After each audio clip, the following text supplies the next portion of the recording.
Party పెట్టబోతున్నట్లు ప్రకటించారు కల్వకుంట్ల కవిత. తన నేతృత్వంలో నడుస్తున్న జాగృతి సంస్థనే కొత్త పార్టీగా అవతరించిందని కవిత ప్రకటించారు. రాజకీయంగా అందరూ మద్దతు ఇవ్వండని విజ్ఞప్తి చేశారు. త్వరలోనే పార్టీ విధి విధానాలను ప్రకటిస్తానన్నారు. మండలి నుంచి ఒక కొత్త వ్యక్తిగా బయటకు వెళ్తున్నానని, ఏదో ఒక రోజు శక్తిగా తిరిగొస్తానని అన్నారు.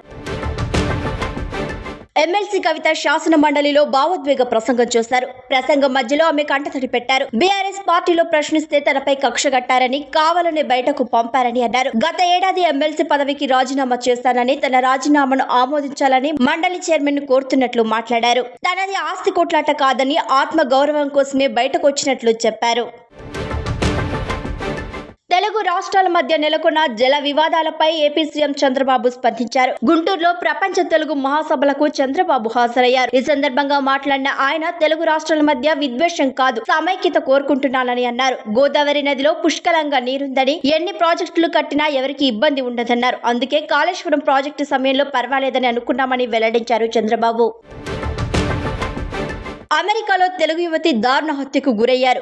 హైదరాబాద్ కు చెందిన 27 ఏళ్ల గోడిసెల్ల నిఖిత మేరీలాండ్ లోని ఓ అపార్ట్మెంట్ లో విగత జీవితిగా కనిపించింది. కొత్త సంవత్సరం వేడుకల సమయం నుంచి కనిపించకుండా పోయిన నిఖిత మృతదేహాన్ని జనవరి 3న పోలీసులు గుర్తించారు. నిఖితను ఆమె మాజీ రూమ్మేట్ 26 ఏళ్ల అర్జున్ శర్మ హత్య చేసి ఉంటాడని పోలీసులు అనుమానిస్తున్నారు.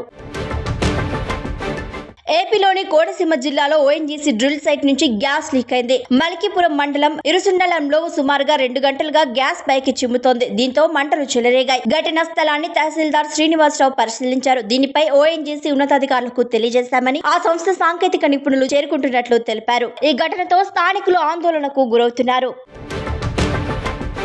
తెలంగాణలో మేడారం జాతర సందడి మొదలైంది. ఆలయ అభివృద్ధి తుది దశకు చేరుకున్నాయి. ఈ నేపథ్యంలో జనవరి 19న సమ్మక్క సారలమ్మ గద్దెలు ఆలయ ప్రాంగణం పునఃప్రారంభం కానున్నాయి. సీఎం రేవంత్ రెడ్డి చేతుల మీదుగా ప్రారంభోత్సవం జరగనుంది. అన్వేషణ జనవాహిని ఎదురు చూస్తున్న ఈ వనదేవతల పండుగ జనవరి 28 నుంచి 31 వరకు 4 రోజుల పాటు అత్యంత వైభవంగా జరగనుంది.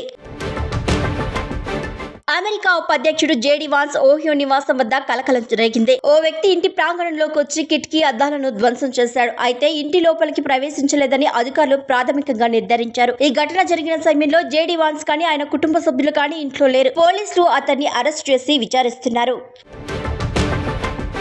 వెనిజులా తాత్కాలిక అధ్యక్షురాలు డెన్సీ అమెరికా అధ్యక్షుడు డొనాల్డ్ ట్రంప్ గట్టి హెచ్చరికలు చేశారు. అగ్రరాజ్య మాట వినకుంటే ఆమె భారీ మూల్యం చెల్లించుకోవాల్సి వస్తోందని వార్నింగ్ ఇచ్చారు. మదురో అరెస్టు తర్వాత తాత్కాలిక అధ్యక్షురాలిగా బాధ్యతలు చేపట్టారు డెల్సీ. అనంతరం వెనిజులాపై అమెరికా చర్యలను ఆమె విమర్శించారు. మదురోను నిర్బంధించడం సరికాదని, వెంటనే వదిలేయాలని డిమాండ్ చేశారు. అమెరికా అధ్యక్షుడు డొనాల్డ్ ట్రంప్ భారత్ ను మరోసారి టార్గెట్ చేశారు. రష్యా నుంచి ఆయిల్ కొనుగోలు చేసే విషయంలో మన దేశానికి గట్టి హెచ్చరికలే జారీ చేశారు. వెనిజులా అధ్యక్షుడు నికోలస్ మదురో గురించి మాట్లాడుతూ ట్రంప్ సడన్ గా ఈ ప్రస్తావన తీసుకొచ్చారు. అక్కడ నుంచి సడన్ గా టాపిక్ ఇండియా వైపు మళ్లించారు. దీనికి సంబంధించిన ఆడియో వైట్ హౌస్ ఎక్స్ ఖాతాలో షేర్ చేయగా వైరల్ అవుతోంది.